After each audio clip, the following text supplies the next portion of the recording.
자, 이제 1단원의 두 번째 소단원 독서의 본질에 대해서 공부할 건데요. 미리 생각해 보게 보면 독서에 관련된 여러 가지 명언들이 나와 있는데, 참 좋은 얘기예요. 읽어보세요. 자, 우리가 배울 부분은, 자, 우리가 배울 부분은요, 그 뒷부분부터 시작할게요. 자, 첫 번째, 독서의 본질 해서 요걸 다시 세분화시키면 독서의 특성이랑 보이시죠? 독서의 특성과 그 다음에 독해 원리 과정으로 나눠져 있고요. 독서의 특성에서는 사회적 소통 행위로서의 독서, 그리고 두 번째 지식 창출 행위로서의 독서, 이 두 가지를 배우게 되고요. 독해 원리 과정에서 아시죠? 독해 원리, 그 다음에 글의 의미 구성하는 과정, 그 다음 독해의 주요 방법, 이 세 가지에 대해서 배우게 됩니다. 자, 첫 번째 독서의 특성 관련된 그 지문을 이제 들어갈게요. 그 아래 보시면 페이지는 24쪽이고요. 학습 목표 보이시죠? 좀 아까 얘기했던 사회적 소통 행위로서의 독서 특성, 그 다음에 지식 창출 행위로서의 독서 특성, 이 두 가지에 대해서 배우게 돼요. 첫 번째, 사회적 소통과 독서 볼게요. 흔히 독서를 글쓴이와의 만남이라고 표현을 하는데, 자, 글은 글쓴이가 다른 사람에게 알려주고 싶거나 말하고 싶은 것을 효과적으로 전달하기 위해서 마련한 매개체이자 통로. 자, 그 다음에 줄칩니다. 독자가 어떤 글을 읽는다라는 것은 그것을 쓴 글쓴이와 대화를 하는 소통행위로 볼 수 있다. 하셨나요? 이게 핵심 문장이에요. 자, 따라서 대화에 능동적으로 참여해야 하듯 독서를 할 때에도 독자는 소통행위에 능동적으로 참여해야 해. 자, 다음 글 읽어보자. 자, 거기 나와 있는 글 봅시다. 지금 국가에서는요, 시 속의 글솜씨로 인재를 뽑고 있는데 각종 이권과 녹봉이 이것에 달려있고 성공과 명예가 이것으로부터 나온다. 이 세상에 태어나 이 길이 아니면 더불어 할 일 없다고 생각을 한다. 뭐에 대한 얘기니? 그 제목에 나와 있죠. 과거제도에 대해서 논하고 있는 박제가라는 사람의 글입니다. 자, 그 아래 문단 보이시죠? 자, 인용된 글은 조선 후기 실학자 박제가의 과거제도에 대해서의 일부예요. 현대를 살아가는 우리는 이 글을 읽고 조선시대에 살았던 한 지식인의 생각을 엿볼 수 있고요. 우리가 여기서 찾을 수 있는 거 보이지? 조선시대에 살았던 지식인의 생각을 엿볼 수 있으며 과거제도가 당시 사람들에게 미쳤던 영향을 이해할 수 있고, 더 나아가 오늘날도 과거제도와 같은 유사한 문제는 없는지 공무원 시험이네 뭐 되돌아보는 계기로 삼을 수도 있습니다. 자, 이와 같이 독서란 작게는 사람과 사람이 만나는 일이며 크게는 집단, 지역, 시대가 만나는 사회문화적 사건이라고 할 수 있다. 독서를 통해서 지식과 문화가 세대나 지역을 넘어 전파가 되고 개인의 정신세계가 성장하며 사회는 새로운 발전을 이룩할 수 있게 됩니다. 자, 여기에서의 포인트는요. 그 아래 그림 보시면 독서라는 게요. 보이죠? 사람, 집단, 지역, 시대. 그래서 얘네들이 만나는 건데, 그래서 여기에 서로 소통하는 그 행위, 요 대화의 구체적 맥락, 이게 결국 보면 독서가 대화라는 점을 강조하고 싶은 거야. 이해되셨죠? 그거에 포인트를 주시면 되고요. 자, 그 다음 뒷장 넘어가셔서 이번에는 두 번째 지식 창출과 독서.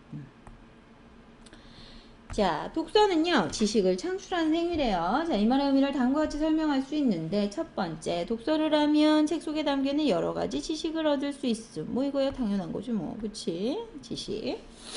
자, 책은 인류가 새롭게 발견한 지식을 유통하기 위한 매개체고요. 그러므로 누구나 독서를 하게 되면 이미 확립된 다양한 지식을 얻을 수 있음. 또한 둘째, 독서를 통해서 세상에 없는 새로운 지식을 발견 혹은 만들어낼 수도 있다. 사람들은 독서를 통해 앞서 이루어졌던 연구들을 정리, 비판, 분석하면서 새로운 견해, 새로운 지식을 만들어내고요.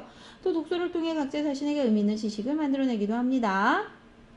그 아래에 있는 예문, 책, 그리고 역사 봅시다. 세계 역사상 가장 막강한 힘을 가진 서적들의 배후에는 본보기, 선구자, 갖가지 상상, 아이디어, 유래를 할 수 없는 신화 전설이 숨어있대요. 그런 책이 일단 세상에 태어나면 독립적으로 존재하다가 새로운 역사를 만들기도 한다.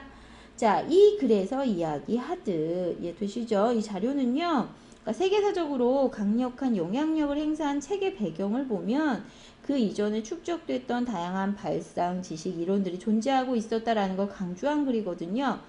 아주 쉽게 얘기하면 새로운 지식은 결국 기존의 것 위에서 생겨난다라는 점을 얘기하고 싶은 거예요. 자, 윗글에서 말했듯이 독서는 책이 만들어지기 이전에 존재했던 지식을 이어받는 행위이며, 요게 중요하겠지, 그치? 요게 포인트야. 책이 만들어지기 이전에 존재했던 이어받는 행위, 그리고 다시 이전에 없던 지식을 창출하는 행위의 바탕. 체크했어요? 요게 중심 문장이에요. 따라서 독자는 독서를 통해서 인류가 쌓아온 지식을 전수받아 개인의 성장도 이루고 새로운 지식을 창출하고 문명, 문화 유지, 발전시킬 수 있음. 이해됐죠? 독서라는 행위는 정말 대단한 거죠. 그러니까 단순 기존 지식을 습득하는 게 이제 습득하는 것에 머무는 게 아니라 새로운 지식 창출로 이어졌을 때 문명과 문화로 발전할 수 있다. 이렇게 얘기해주는 글이었어요. 되셨죠? 자, 이제 실제 독서랑 관련되어 있는 설명문을 다시 한번 공부를 해봅시다. 그 아래 페이지 보시면 독서란 무엇인가 라는 글 보이시죠? 거기 옆에 빈칸에다가 간단하게 갈래 정리합시다. 첫 번째 갈래 설명문 썼죠? 두 번째 성격 설명적, 설득적, 예시적, 설명적이긴 하나, 설명문이긴 하나 설득적 성격이 있다.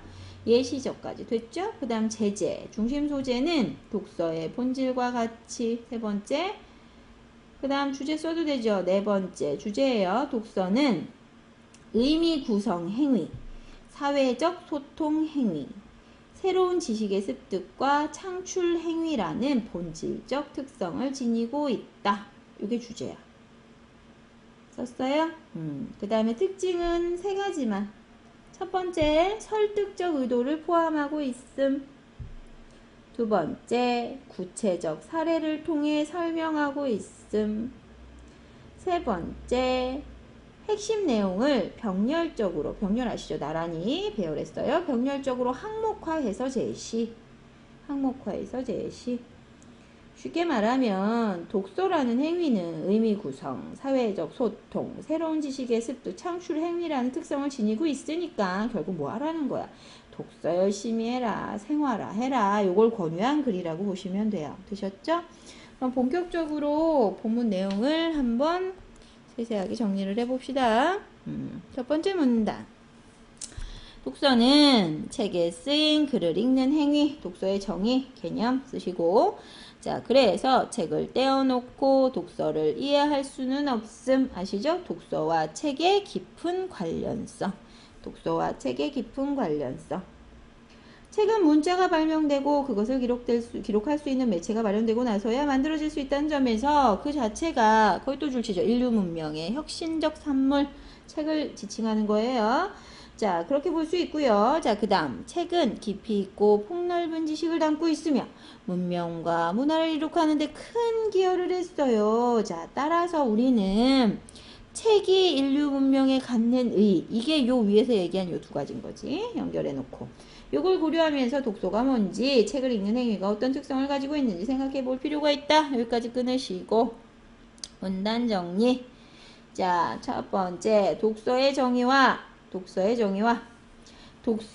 특성에 대한 이해의 필요성 하셨나요? 자, 이제 두 번째 문단 들어갑니다. 첫째, 아까 병렬적 구성이라고 얘기했었죠? 그 중에 첫 번째, 독서는 글의 의미를 구성하는 심리적 행위. 여기 줄 치시고 요게 특성 1. 자, 독자는 글을 읽으면서 글에 제시되어 있는 정보를 이해하고, 여기까지 줄 치시고, 이런 걸 뭐라고 하냐? 상향식, 위로 향하는 거, 상향식 독서 과정의 측면 쓰고 계시죠? 상향식 독서 과정의 측면. 그 다음 두 번째, 자신의 배경 지식을 바탕으로 글 전체의 의미를 구성. 요거는 하향식, 아래쪽으로 하향식 독서 과정의 측면. 책 속의 문자나 그림 자체 체크됐어요? 요게 1차적 정보. 자, 이걸 바라보기만 해서는 글의 의미를 구성할 수 없고요. 그래서 독자는 보이죠? 단어나 문장, 문단에 담긴 뜻을 이해하고 글의 짜임을 분석. 여기까지. 글에 담긴 정보를 얻기 위한 활동. 자, 그래서 글 전체의 주제와 글쓴이 의도를 파악하고요. 이 과정에서요, 자신이 갖고 있는 배경 지식을 활용하게 되는데, 그러니까 단순한 문자 해독이 아니다라는 거죠. 그 배경 지식에 따라 독자가 머릿속에 구성하는 글의 의미도 달라진다. 오, 이해되죠? 여기까지. 자, 글의 의미를 구성하는 두 번째 문단 핵심 정리, 글의 의미를 구성하는 심리적 행위로서의 독서. 됐죠? 자, 그 다음 예를 들어 고전소설 홍길동전 있는 경우를 생각을 해보면 우리는 이 글을 이해하기 위해서 일단 활빈당, 호부호영 같은 그런 낯선 단어들의 뜻을 파악을 하고 그리고 주인공 길동이의 심리를 헤아려야 되는 거지. 자, 거기 봐봐. 활빈당, 호부호영. 사실 이게 현대에는 잘 쓰지 않는 한자어죠. 그리고 주인공 길동의 심리를 또 파악해야 돼. 추론해봐야 되죠. 조선 팔도라는 배경을 이해해야 되고요. 율도국 건설이라는 사건을 통해서 글쓴이가 이 작품에 쓴 의도까지 추론을 해야 됩니다. 글쓴이의 작가 의도 추론. 자, 이 과정을 거쳐서 독자가 의미하는 구성하는 의미도 사람마다 얼마든지 다를 수 있는데, 자, 거기 또 묻죠. 홍길동전의 주제를 부패한 사회상의 고발이라고 파악하는 사람도 있을 거고, 부당한 신분제도의 철폐라고 말하는 사람도 있겠지. 여기까지. 의미 구성의 다양한 양상. 의미 구성의 다양한 양상. 자, 여기까지 사례 정리합니다. 홍길동전의 사례와 의미 구성 행위로서의 독서 했어요? 자, 홍길동전의 사례와 의미 구성 행위로서의 독서. 자, 그 다음 둘째 병효시 구성. 독서는 사회적 소통 행위야. 특성 2 했어요? 독서는 책의 정보를 수용하는 행위를 넘어서 글쓴이와 독자가 소통하는 행위인데 독서를 통해 글쓴이가 전달하고자 하는 바와 독자가 수용하고자 하는 바가 함께 작용을 하면서 대화적인 양상을 띈다. 자, 독서를 통한 이러한 소통은 시간과 공간을 초월해서 이루어지는데 책을 읽는 순간 독자는 아득한 옛날에서 현재에 이르는 시간 속에 존재했던 세계 각지의 수많은 지성인들과 그러니까 좋은 책을 쓴 각국의 여러 글쓴이들과 이런 의미가 되겠죠. 거기 세계 각지의 수많은 지성인들이라는 거는요. 좋은 책을 쓴 각국의 글쓴이들, 작가들. 자, 서로 다른 시대, 서로 다른 지역, 서로 다른 집단에 속한 이들이 책을 통해 만나고 대화를 나누죠. 즉 개인과 개인의 차원을 넘어서 글쓴이와 독자가 속한 사회, 집단, 계층, 시대가 모두 소통의 주체가 되는 거야. 여기까지. 자, 끊고 씁니다. 사회적 소통 행위로서의 독서. 썼죠? 자, 그 다음 문단. 예를 들어 하고 또 정리합니다. 자, 우리는 정의에 관련된 플라톤의 글을 읽으면, 아우, 이놈의 플라톤. 자, 여기 아시죠? 그의 스승 소크라테스를 주인공으로 한 플라톤의 여러 서적들, 저작들을 다 묶어놓은 거. 자, 그럼 플라톤의 글을 읽으면서 글 속에 등장하고 있는 소크라테스와 여러 인물들이 정의의 문제에 대해서 심각하게 고민하였음을 알 수 있고요. 그리고 오늘날 우리에게 정의가 온전하게 실현되고 있는지, 만약 그렇지 않다면 우리가 무엇을 해야 할지에 대해서 생각을 해보게 됩니다. 자, 다시 말해 오늘날 한국에서 살아가는 우리가 아득한 고대 그리스에 아득한 고대 그리스. 이 책이 그 상황이니까. 그래서 고대라는 게 시간 초월이고요. 그리스 땅이라는 게 공간 초월이고요. 써두시고 시간 초월, 공간 초월. 자, 여기서 벌어진 대화를 기록한 글을 읽으며 보이죠? 시간과 공간을 초월한 소통을 하게 됨. 얘가 중요한 거죠. 거기 줄치고 쓰세요. 궁극적인, 최종적인 이런 뜻이죠. 궁극적인 사회적 소통. 궁극적인 사회적 소통. 자, 그리고 그 옆에 문단 정리. 플라톤의 글 읽기로 보는 사회적 소통 행위로서의 독서. 자, 그리고 끝으로 세 번째란 뜻이죠. 독서는 새로운 지식을 창출하는 행위. 요게 특성 세 번째. 자, 이는 문화 창조와 관련된 독서 특성인데요. 새로운 지식은 완전한 무에서 나오는 것이 아니라 기존 지식을 바탕으로 창출된다는 의미. 독자는 독서를 통해 인류가 축적해놓은 여러 가지 지식을 전수받고 이를 토대로 새로운 지식을 만들어내는 것. 여기 묶으시고요. 독서 행위가 인류 문화 발전의 중요한 매개체가 됨. 했죠? 자, 그리고 여기까지 문단 정리 무슨 얘기? 지식 창출 행위로서의, 그치? 세 번째, 지식 창출 행위로서의 독서. 자, 역시나 또 사례 들어갑니다. 예를 들어 학자가 새로운 논문을 쓰고 과학자가 새로운 발견을 하는 것. 이거는 줄치시고요. 좁은 의미의 지식 창출. 좁은 의미의 지식 창출.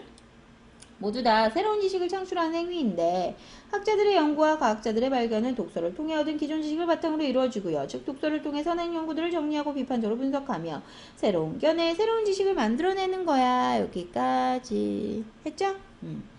자, 여기 정리. 학자의 논문, 과학자의 발견에서 이루어지는 지식 창출 행위로서의 독서. 자, 그 다음 문단. 우리는 책을 읽고 우리의 상황에 맞게 글의 의미를 재해석, 재창조하기도 하는데 여기까지. 요게 넓은 의미의, 그치? 넓은 의미의 지식 창출이고요. 했어요? 넓은 의미의 지식 창출. 춘향전이나 길동이 같은 고전 문학 작품을 읽고 나서 자, 현대 상황에 맞는 거의 줄칩니다. 현대 상황에 맞는 새로운 드라마나 영화를 만들거나 이해되시죠? 요게 재해석. 아시죠? 재해석의 산물. 정의에 관련된 다양한 철학자의 주장을 바탕으로 정의에 관련된 자신의 생각을 새롭게 정리하는 게 그 예의다. 여기까지. 자, 거기다 써요. 평범한 독자들의 독서에서 이루어지는 했어요. 지식 창출 행위로서의 독서. 하셨죠? 여기까지 이제 본문 다 끝났고요. 이제 마무리 지금까지 여기서부터 이제 마무리 들어갑니다. 끝부분. 자, 지금까지 독서의 본질을 조칩니다. 의미 구성, 사회 소통, 새로운 지식과 습득과 창출. 됐죠? 이게 독서의 본질 쓰시고. 독서의 본질. 자, 그런 측면에서 봤대요. 자, 그 다음부터 묶으세요. 우리는 독서를 통해 개인의 삶을 풍요롭게 하고 우리가 속한 사회 구조를 건강하게 유지하며 문명 문화를 발전시킬 수 있다. 여기까지. 이게 뭐야? 이게 독서의 의미, 가치. 아시죠? 이러한 점을 염두에 두며 능동적 독서해라. 이게 포인트인 거지. 자, 지식과 교양을 쌓고 사회문화적 역량을 길러나가야 하겠어. 여기까지 이제 마무리 정리합니다. 독서의 본질에 대한 인식과 능동적 독서의 필요성. 자, 이제 독서의 본질에 관련된 학습활동 문제 좀 정리해볼까요? 다음 장. 첫 번째 문제. 이 글에서 설명한 독서의 본질, 그에 해당하는 사례 정리하기입니다. 이거는 간단하게 정리하면 돼요. 첫 번째 건 나와 있죠? 의미 구성 행위에서는요, 홍길동전을 읽고 그 주제에 부당한 신분제도 철폐를 위해 한다. 이거 나왔고요. 두 번째 정리합니다. 사회적 소통 부분에 플라톤의 글을 읽으며 쓰고 있죠? 플라톤의 글을 읽으면서 정의에 대한 소크라테스와 다른 인물들의 생각을 알고 여기까지 됐어요? 정의에 대한 소크라테스와 다른 인물들의 생각을 알고 오늘날의 상황과 견주어 보게 되는 것은 그리스의 옛 사람들과 오늘을 사는 우리들의 소통이라고 볼 수 있다. 썼죠? 세 번째, 새로운 지식 창출 봅니다. 여기다가는 독서를 통해 얻은 지식을 바탕으로 학자가 논문을 작성하고 과학자가 새로운 발견을 하는 것 등이 했어요? 새로운 발견을 하는 것 등이 여기에 해당한다. 됐죠? 자, 그 다음 두 번째 넘어갈게요. 다음 글을 읽고 그리고 사회적 소통 행위로서의 독서에 대해서 탐구를 해보자 라고 했는데 첫 번째 가의 글은요. 한번 쭉 읽어보세요. 이 가의 글은 무슨 내용이냐면 거기 보시면 가에서는 라이프니츠의 도서관에 대한 견해를 얘기를 하고 그걸 바탕으로 해서 책이 지닌 소통의 거기다 써놔요. 책이 지닌 소통의 매개로서의 측면 강조. 소통의 매개체로서의 측면을 강조한 거고요. 그 다음에 나의 글도 한번 쭉 읽어보세요. 읽어보셨어요? 나의 글 앞에 나왔던 거예요. 나의 글은요, 과거제도 앞에서 했던 거죠. 과거제도의 개혁에 대한 박제가의 주장이 제시되어 있어요. 정리 간단히 됐나요? 하나. 그렇게 간단히 내용 파악이 되셨으면 이제 그 아래 그 주요 내용을 한번 정리를 해봅시다. 첫 번째 가. 도서관의 가치는 쓰세요. 도서관의 가치는 소장된 서적의 양과 희귀성에 의해서 결정되는 것이 아니라 학자들 간의 소통을 지원하는 데 있다고. 학자들 간의 소통을 지원하는 데 있다고 라이프니츠는 주장했다. 했죠? 그 다음 나. 시속의 글솜씨로 인재를 뽑는 현재 과거 제도는 뜻있고 능력 있는 사람들이 선발되는데 장애가 되고 있다. 요게 핵심 내용이야. 능력 있는 사람들이 선발되는데 장애가 되고 있다. 자, 그래서 2번 문제를 보시면 요 1의 내용을 활용해서 독서가 시간과 공간을 초월한 소통 행위라는 것을 설명하라 라고 되어 있죠. 이해되셨어요? 그래서 독서란 하고 들어가죠. 시간과 공간을 초월한 의사소통 행위라고 할 수 있다 하고 그 이유는 점점점 보이죠? 그 뒤로 쓰세요. 도서관의 역할과 가치에 대해 라이프니츠가 가졌던 견해를 통해서 알 수 있다 하고요. 라이프니츠는 도서관이 학자들의 소통을 지원하는 역할을 한다고 주장했다. 또한 조선시대 인재 선발 제도인 과거 제도에 대해 박제가가 느꼈던 문제점을 이해하고 이를 현재의 인재 선발 과정과 비교해서 생각할 수 있는 것에서도 느낄 수 있다. 이처럼 마무리. 자, 독서는 서양과 동양, 과거와 현재의 공간적, 시간적 간격을 뛰어넘는 뛰어넘는 대화라고 할 수 있다. 하셨죠? 자, 그 다음에 3번 문제인데요. 다음 명언의 의미를 설명해봐라 라고 했는데 옛것을 익혀서 새것을 알면 이로써 남의 스승이 될 수 있다라는 말이랑 남의 책을 읽는데 시간을 보내라 남이 고생한 걸로 나를 쉽게 개선할 수 있다 이 두 가지인데요. 일단 첫 번째 것부터 간단하게 그 위에 정리를 해주시면 자, 기존의 지식을 공자 얘기해요. 기존의 지식을 올바로 이해하고 이를 바탕으로 새로운 것을 깨닫는다면 다른 사람의 스승이 될 수 있다 라는 의미거든요. 쓰셨어요? 다른 사람의 스승이 될 수 있다. 거기 화살표하고 써요. 대부분의 지식이 기존의 지식을 토대로 이를 새롭게 변형하고 창조적으로 응용한 것에서 비롯된다 라는 점을 강조한 말이에요. 되셨어요?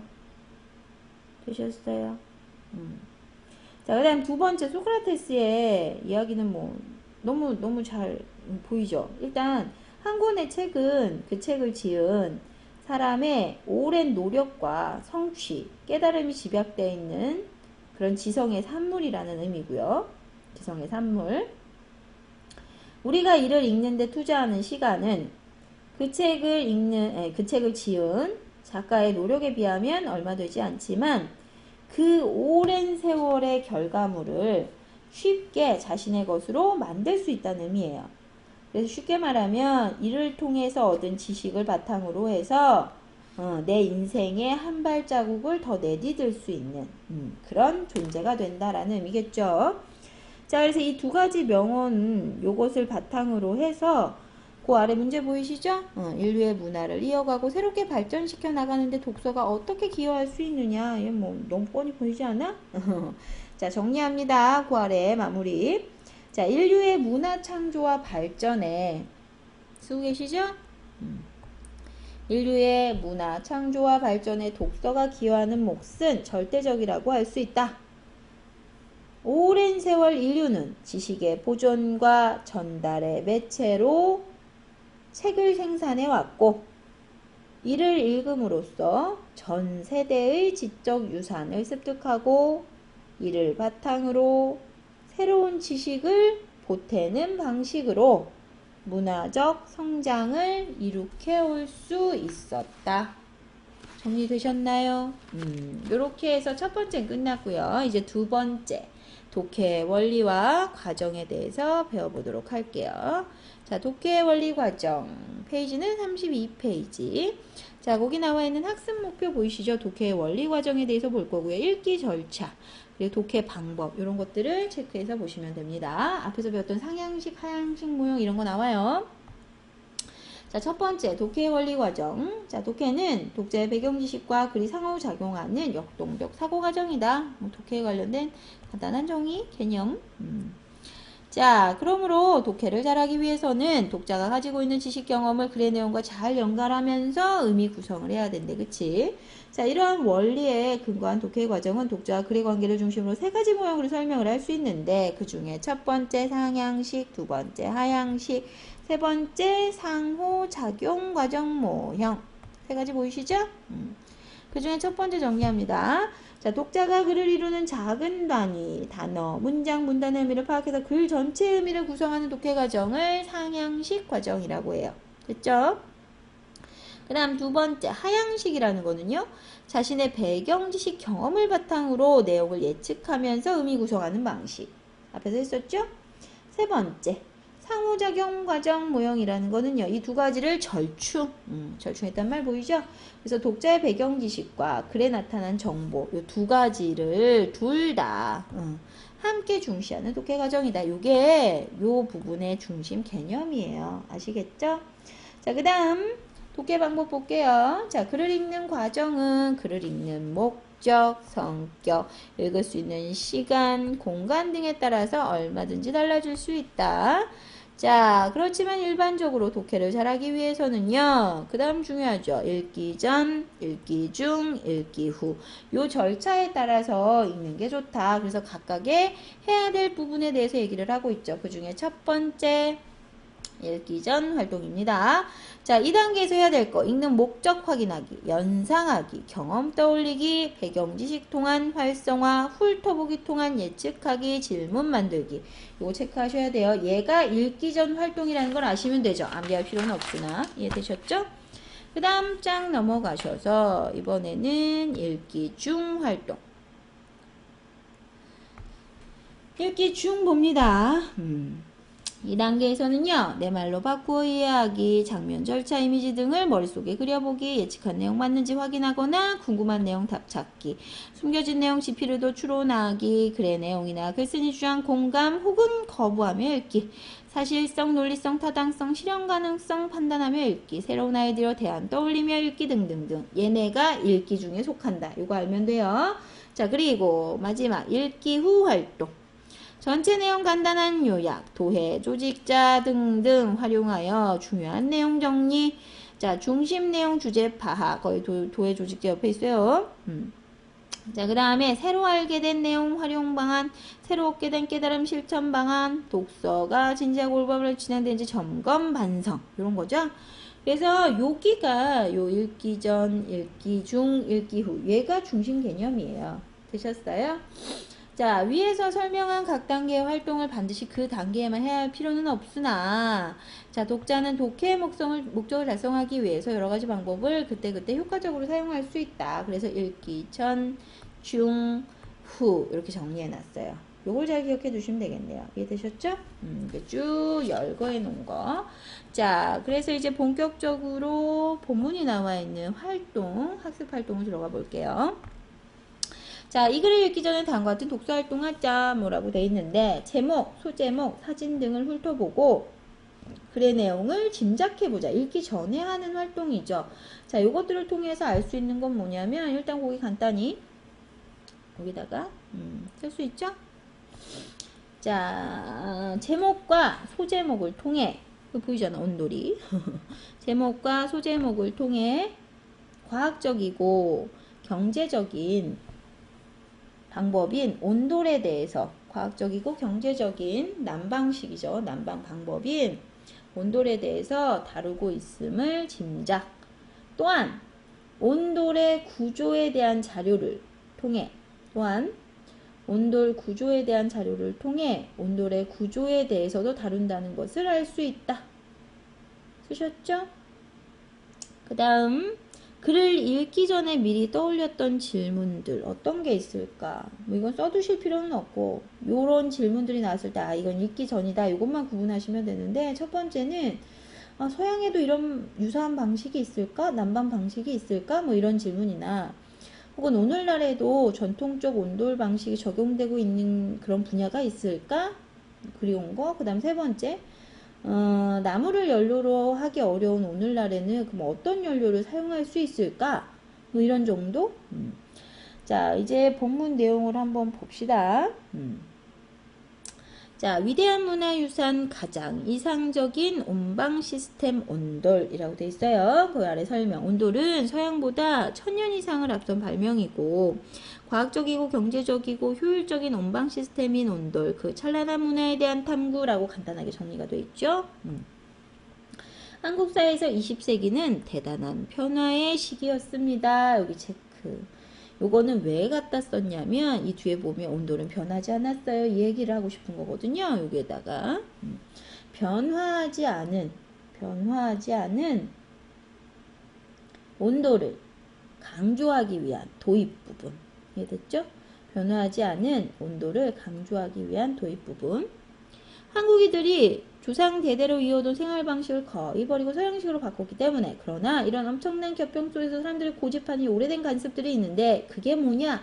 오늘 보게 될 온돌 혹은 그런 구들 온돌 구들 이런 것들을 얘기하고 있어요. 자, 이런 것들이 아주 대표적인 아이다. 자, 온돌 구운 돌로 바닥을 데우다 보이죠? 자, 거기 소제목 바로 아래 전통 문화에 별로 관심이 없어 보이는 한국인들이 온돌은 왜 버리지 않았을까요? 그 이유는 아주 간단합니다. 그 부분 중요한 거 나오죠. 자, 거기 체크됐어요? 전통 문화에 별로 관심 없어 보이는 애들이 얘는 왜 안 버렸을까? 라고 대답해. 온돌이 무척 좋아서. 여기 보이죠? 여기는 문답법. 알고 계시죠? 묻고 대답하고. 아, 여기 소주제 정리 안 했네요. 첫 번째 문단 소주제. 현재까지 이어온. 여기 정리합니다. 현재까지 이어온 온돌 문화. 현재까지 이어온 온돌 문화. 그리고 이 부분은 뭐라고 써야 돼? 한국인이 온돌을 버리지 않은 이유. 한국인이 온돌을 버리지 않은 이유를 문답법을 통해서. 됐죠? 여기 배경 지식 떠올려 보는 건 생각해 보세요. 자, 그 다음에 자, 온돌은 순수 우리말로 구들이라고 하는데 구들은 구운 돌의 약자예요. 자, 그러니까 온돌은 구운 돌로 바닥을 데우는 온방법을 말한다. 요게 거기다 쓰세요. 온방법을 가리키는 용어로서의 온돌. 온방법을 가리키는 용어로서의 온돌. 바닥을 데우는 게 왜 좋은 방법이냐? 사람은 손발을 따뜻하게 머리 차갑게 하는 게 건강에 좋대요. 온돌은 바로 이런 것들을 가능하게 해주는 온방법이래요. 여기까지. 자, 온돌의 의미와 온돌이 건강에 유익한 이유 하셨죠? 자, 아울러 온돌은 대단히 경제적인 온방법이기도 한데 서양의 벽난로는 전 열량 가운데 5분의 1만 방안으로 전달이 되는데 이에 비해 온돌은 열량을 구들에 저축해서 오랫동안 열을 품어내게 할 수 있대요. 그래서 구들만 잘 깔면 여기 구들만 잘 깔면 요 구들은요 그 구들장이라고 해서요 그 방바닥을 만드는 얇고 넓은 돌의 의미로 쓰이고 있거든요. 잘 보세요. 이 구들만 잘 깔면 열이 며칠을 가게 할 수도 있어요. 그런가 하면 온돌은 방을 데우는 곳에서 그치지 않고요. 바깥은 음식을 조리하는 것도 가능하게 하는 등 요리와 온방을 동시에 하니 일석이조다. 여기까지 경제성에 대한 얘기지. 자, 써요. 자, 온돌의 뛰어난 효율성 그리고 경제성. 온돌의 뛰어난 효율성, 경제성. 여기도 온돌과 벽난로의 비교가 적절하냐? 여기 지금 서양 난방 방식인 벽난로에 비해서 온돌의 열 효율성이 높다라는 것에 대한 걸 얘기해서 온돌이 그만큼 우수하다라고 얘기를 하는 거죠. 뭐 이건 두 가지로 볼 수도 있어. 뭐 적절하다 볼 수도 있고 아닐 수도 있고. 그 다음 자.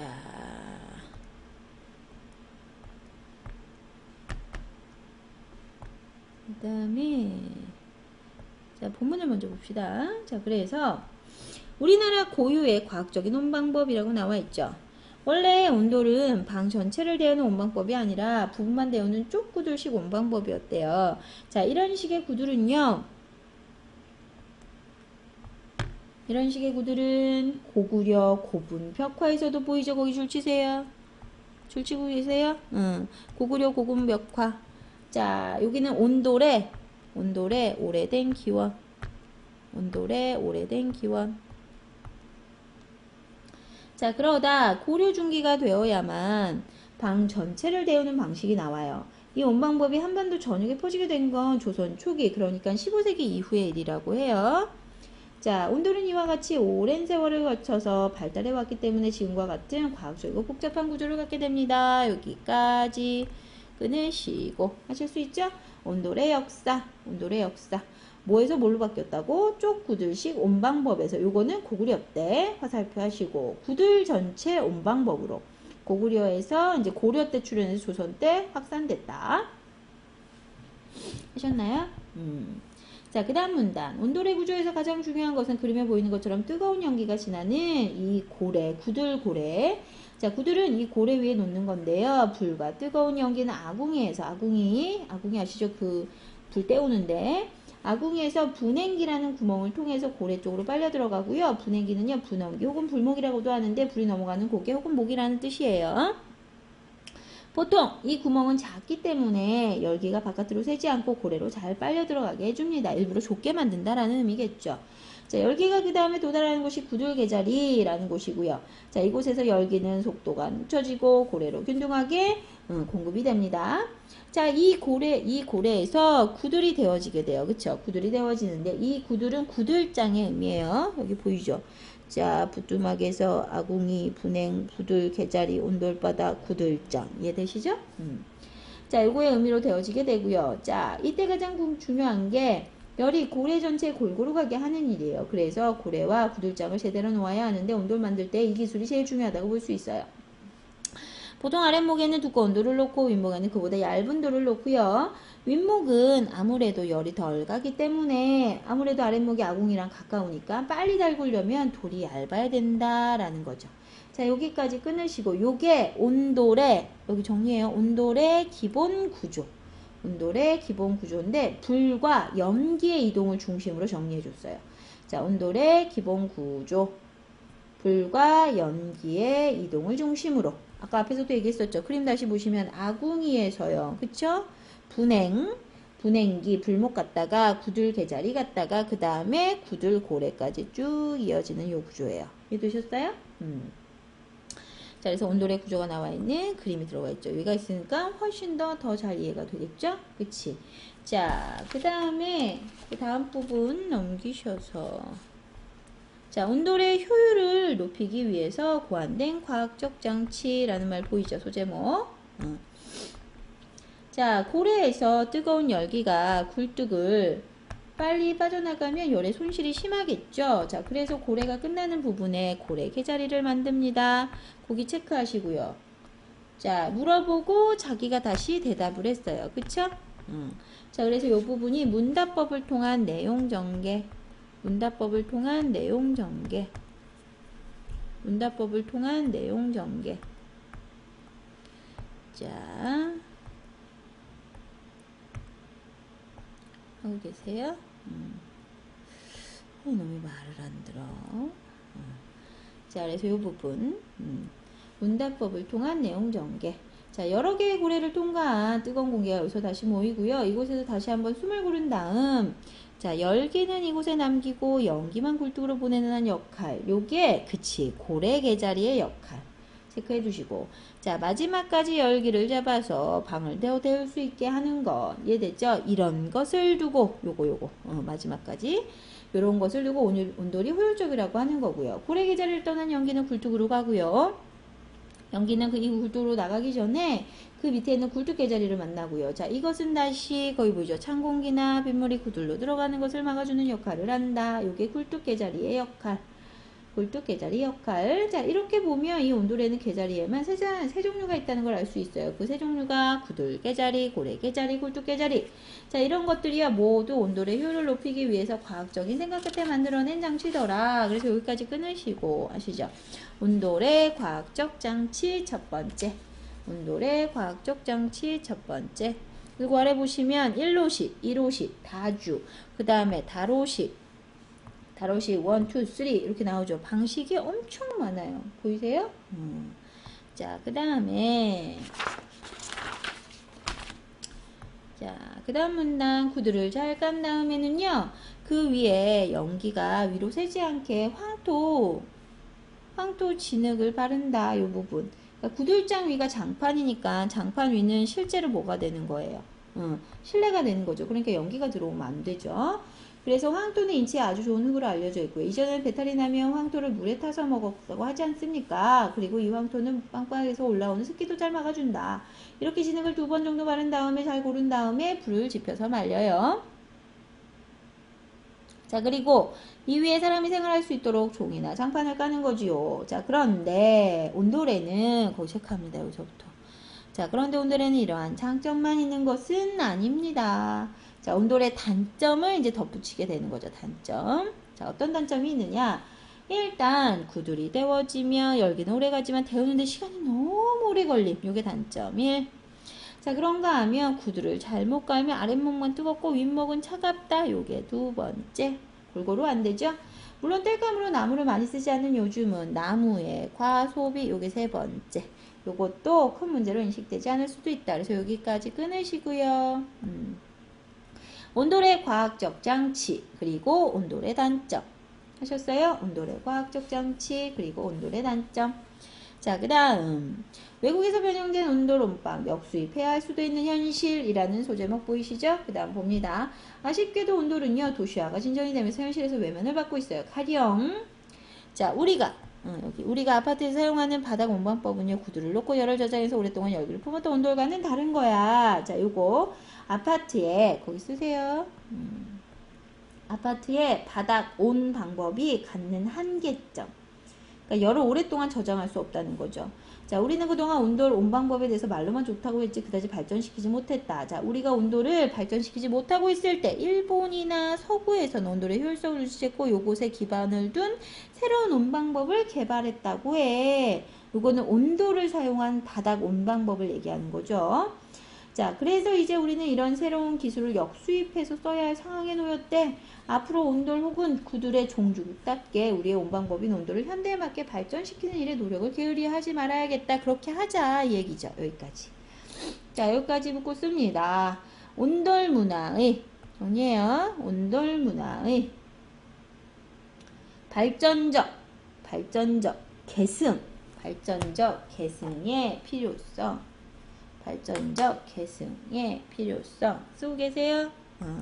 거기까지 정리하셨으면 자, 거기 옆에다가 이제 간단하게 제재 개관 이 글에 제재 개관을 좀 정리를 합시다. 몇 가지 쓸 건데요. 일단 첫 번째 갈래부터 갈래. 자, 첫 번째 그 빈칸 자기들이 아무데나 정리하시면 되거든요. 그 빈칸 쪽에 첫 번째 갈래는 설명문. 됐죠? 그다음 두 번째 성격은 설명, 분석, 설득적. 그 다음 세 번째 제재, 중심 소재예요. 제재. 하셨어요? 제재. 온돌의 과학적 원리와 문화적 의의. 온돌의 과학적 원리와 문화적 의의. 그 다음 주제. 온돌은 과학적 원리를 적용한 고유의 온방 시스템으로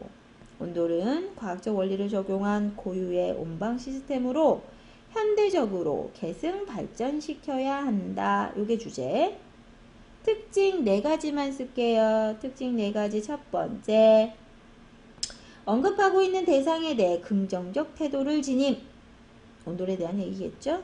언급하고 있는 대상에 대해 긍정적 태도를 지님. 두 번째, 사진과 그림 등의 시각적 자료를 활용하여 사진과 그림들의 시각적 자료를 활용하여 이해를 도움. 세 번째, 문답 형식을 통해 흥미를 유발하는 방식으로 글 전개. 네 번째, 단순한 지식 전달에 그치지 않고 인식과 행동의 변화를 요청하셨어요? 자, 거기까지 정리하셨으면 아까 앞부분에서 우리 1번 문제까지 했었는데요. 몇 쪽이냐면 35쪽. 다시 앞쪽으로 좀 넘어가셔서 두 번째 문제가 있었어요. 여기 보이죠? 이걸 읽으면서 이런 독서활동 해보라고 했는데 일단 핵심어 주제, 그 다음에 이런 다양한 자료 중에 도움을 준 건 뭐냐 이런 거 체크하는 건데요. 일단 2-1번 같은 경우는요. 이 글의 핵심어는 온돌이죠. 온돌 쓰시고 핵심어는 온돌. 자, 그 다음에 주제, 아까 얘기했던 거잖아. 주제는 우리나라 고유의 온 방법인 과학성과 효율성. 이거 쓰시면 되고요. 다양한 자료 중에서 도움을 주는 거는 아까 그 옛 집터 사진도 보이고요. 그쵸? 그래서 옛 집터 사진을 통해서는 간단히 정리. 옛 집터 사진을 통해서는 온돌이 오랜 역사를 지닌 온 방법이라는 것을 확인. 이해됐죠? 요거 하나. 그 다음 또 하나는 온돌의 구조를 보여주는 그림. 온돌의 구조를 보여주는 그림에서는 전통적 가옥 구조에서 온돌이 어떻게 작용하는지 이해하는데 도움이 된다. 이 정도로 정리됐나요? 자, 그 다음에 다시 그 옆에다가 한 번 더 정리를 하면 좀 아까 그 구조 또 같은 온돌이더라도 열이 전달되는 다양한 방식이 존재한다는 것도 그림을 통해서 파악할 수 있다. 자, 이번 문제 정리되셨어요? 자, 그러면 이번에는 몇 번째? 세 번째 문제인데 페이지가요 38쪽이거든요. 이번에는 38쪽 어디 갔니? 여기 있다. 이 그림 잘 기억해 둬야겠지? 딱 봐도 됐어. 3번. 자, 다음 그림을 활용해서 온돌의 구조 설명하는 거예요. 이 그림 잘 기억해 두시고요. 거기 첫 번째 예시답안 간단히 정리합시다. 자, 거기 옆에 불과 뜨거운 연기는 아궁이에서 분행기를 통해, 단어들 잘 기억하세요. 아궁이에서 분행기를 통해 고래 쪽으로 빨려 들어가고,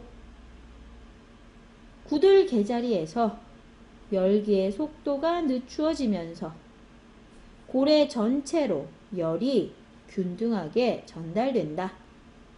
이후 고래가 끝나는 위치의 고래 개자리에서 다시 열기가 모이고 연기만 굴뚝으로 빠져나가게 된다.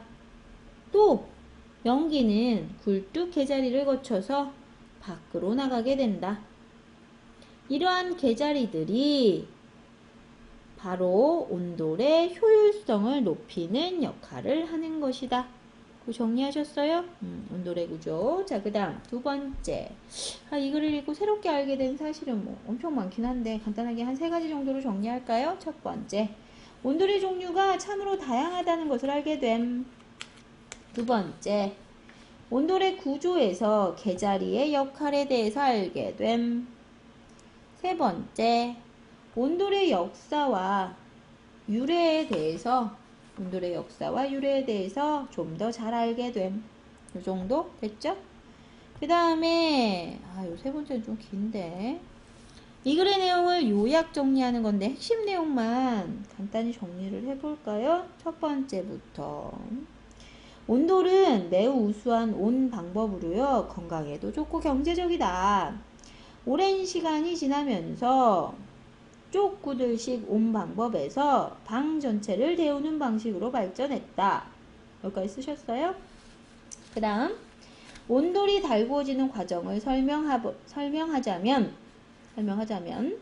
아궁이에서 불길과 연기가 불목을 지나 구들 개자리에 체류하면서 구들장을 덮이게 되고 경사진 구들고래를 따라 이동하고 고래 개자리에서 다시 체류하면서 온기를 전한다. 이때 연기는 굴뚝으로 빠져나가게 된다. 구들 위에는 인체에 좋은 황토를 깔아 습기를 막아준다. 자, 그 다음 마무리. 오늘날 도시화로 인해 온돌이 외면받고 있으나 이를 현대적 여건에 맞게 발전 계승할 필요가 있다는 점을 깨달아야 한다.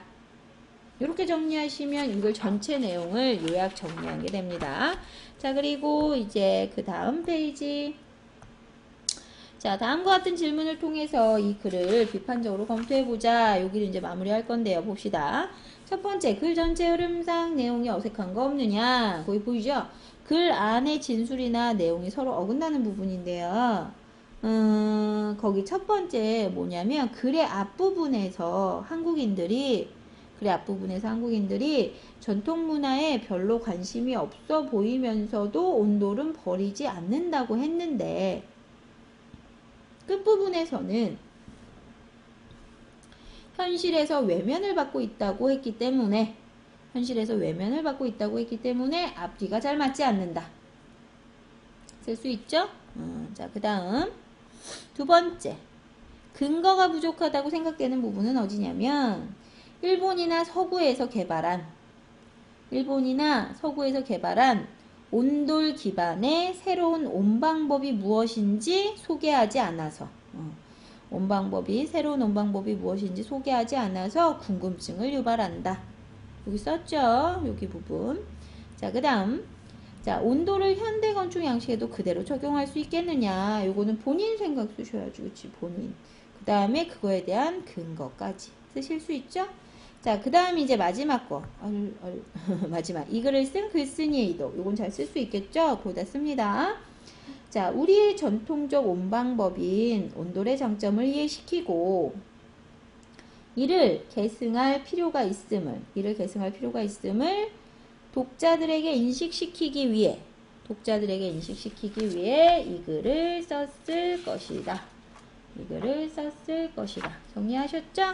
자, 그 다음에 이제 마지막 부분이에요. 40쪽에 보시면 앞에 우리 이 대단원 전체에 대한 마무리인데요. 배웠던 거 다시 한 번만 정리합시다. 첫 번째, 언어의 본질 관련됐던 거 있었죠. 언어와 인간 얘기하면서 언어와 사고, 사회, 문화. 요 세 가지 분류하는 거 잘 기억해 두셔야 돼요. 그래서 언어와 사고는 상호작용이고 서로 영향을 미친다. 역시나 언어는 사회적 의사소통을 약속이고 해당 사회 모습을 반영한다. 언어는 문화적 산물, 문화를 창조하고 존수하는 수단. 요 얘기랑 연결하시면 되고, 두 번째, 언어의 특성 배웠어요. 기호성, 규칙성, 기호성 플러스에서 자의성까지 같이 배웠죠. 각각의 사례랑 같이 기억하셔야 돼요. 규칙성, 창조성, 사회성, 역사성까지 각각의 개념, 특징, 사례 꼭 알아두세요. 자, 그 다음에 그 아래로 내려가시면 이번에는 독서의 본질이겠죠. 독서의 본질에서 첫 번째, 독서의 특성 보이시나요? 독서의 특성. 자, 사회적 소통과 독서, 지식 창출과 독서 이렇게 나와 있어요. 자, 그래서 첫 번째 사회적 소통. 자, 그 다음 지식 창출. 그래서 사람, 지역, 시대 이어주는 중요한 거 사회적 소통의 수단. 그 다음 지식 창출. 기존의 지식을 습득하는 가장 빠른 방법이며 새로운 지식 창출하는 밑거름. 개인적 성장, 사회 구성원 통합, 문명, 문화 유지 발전시키는 그런 좋은 행위가 독서다. 이해됐죠? 자, 그 다음 넘어가셔서 바로 뒤에 좀 아까 배웠던 독서의 원리. 자, 독해의 원리와 과정 했습니다. 마지막 독해 과정. 이 부분에서 자, 우리 좀 아까 했던 거죠. 읽기 전, 중, 후, 요 각각의 과정. 그리고 글과 독자의 배경 지식이 상호작용하는 역동적 사고 과정이다 라고 얘기했어요. 읽기 전에 하는 거, 읽기 중에 하는 거, 읽기 후에 하는 거 간단하게 정리되어 있고요. 자, 중요한 건 이거죠. 글을 읽는 목적, 특성, 독서 상황에 따라 적절한 방법을 적용해라. 이해되셨죠? 이렇게 해서 첫 번째 단원 언어와 독서의 본질에 대해서 마무리했고요. 다음 시간에 이 단원 부분에 대해서 배우겠습니다. 고생하셨고요. 수고하셨습니다.